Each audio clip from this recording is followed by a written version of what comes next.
بسم اللہ الرحمن الرحیم۔ السلام علیکم۔ جیسا کہ یہ تو سب ہی جانتے ہیں، اس دنیا کا آغاز حضرت آدم علیہ السلام سے ہوا۔ یہ دنیا قائم کرنے کے بعد ہی سب کچھ کا نظام پیدا کیا گیا تاکہ حضرت آدم علیہ السلام اور حوا علیہ السلام اور آنے والی نسلیں بہتر طور پر زندگی گزار سکیں۔ لیکن ہم سے ہمارا دل و دماغ سوال کرتا ہے کہ حضرت آدم علیہ السلام سے پہلے اس دنیا میں کیا تھا؟ یہ دنیا کیسے وجود میں آئی؟ اس طرح کے کئی اور سوالات ہیں جو ہم کو گھوڑے کی سوچ دوڑانے پر مجبور کرتے ہیں۔ یہ سوال ابھی سے نہیں، ہم سے پہلے گزری ہوئی کئی نسلوں کے لیے بھی الجھن کا سبب بنا۔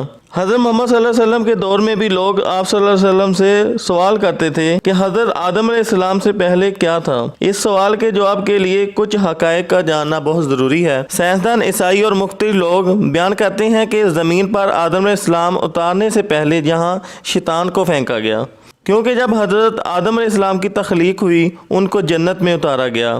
سب کو کہا گیا کہ آدم کو سجدہ کرو، سب نے سجدہ کیا، لیکن ابلیس نے انکار کر دیا۔ اس وجہ سے ابلیس کو جنت سے نکال دیا اور ہزاروں سال وہ زمین پر روتا رہا، اور پھر اس نے قیامت تک کی مہلت مانگی کہ میں بندوں کو راہ راست سے بھٹکاؤں گا۔ جیسا کہ شیطان آگ سے بنا ہے، کہا جاتا ہے کہ آدم سے پہلے زمین پر جن تھے، وہ زمین پر فتنہ فساد برپا کرتے تھے۔ سائنسدان اور عیسائیوں کا کہنا ہے کہ انسان سے پہلے ڈائناسور تھے، جیسے جیسے انسان آتے گئے ڈائناسور ختم ہوتے گئے۔ لیکن کچھ سائنسدان کہتے ہیں کہ آدم سے پہلے انسانوں جیسی مخلوق آباد تھی۔ مختلف جگہوں سے ملنے والے انسانی ڈھانچے اور آثار یہ ظاہر کرتے ہیں کہ یہاں آدم سے پہلے بھی مخلوق آباد تھی، جو شاید پہلی قوموں کی طرح تباہ ہوئی تھی۔ اور کچھ لوگوں کا کہنا ہے کہ زمین خلائی مخلوق کا مرکز رہا، لیکن ان دلائل سے مکمل طور پر نہیں کہا جا سکتا کہ آدم سے پہلے کیا تھا۔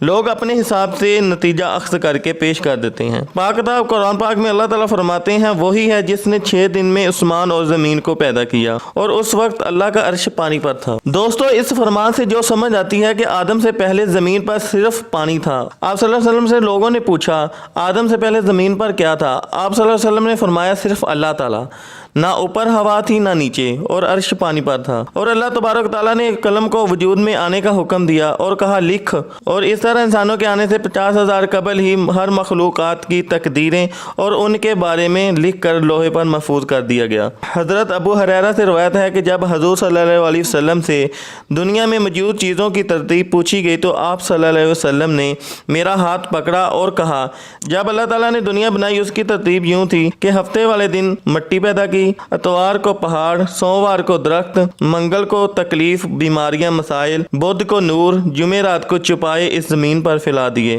اور جمعے کے دن عصر سے رات کے درمیان آدم علیہ السلام کو پیدا کیا گیا، اور جنات کو 2000 سال پہلے ہی لو والی آگ سے پیدا کر دیا گیا تھا۔ اس طرح یہ دنیا وجود میں آئی اور آدم علیہ السلام زمین پر آئے، اور اس کے بعد انسانوں کی نسلیں چلی، اور ایسے ہی اس دنیا کو ایک دن دیا گیا وقت ختم کر دیا جائے گا۔ جیسے یہ دنیا بنی ایسے ہی ختم ہو جائے گی۔ اللہ تبارک تعالیٰ سے دعا ہے جب تک ہمیں زندگی عطا کی ہے اسے ہمارے لیے نیکی کا ذریعہ بنا دے، اور روز قیامت جب اللہ کے سامنے پیش ہوں تو ایمان کی روشنی سے چمکتے چہروں کے ساتھ ہوں، نہ کہ گناہوں کے بوجھ لیے۔ آمین۔ اگر یہ انفارمیٹیو ویڈیو آپ کو اچھی لگی اس کو لائک کریں اور چینل کو سبسکرائب کریں۔ اگر اب بھی آپ کا کوئی کویسچن ہے اس ویڈیو کے ریلیٹڈ تو نیچے کمنٹ کریں، میں آپ کا رپلائی ضرور کروں گا۔ I hope you like this video. Thank you.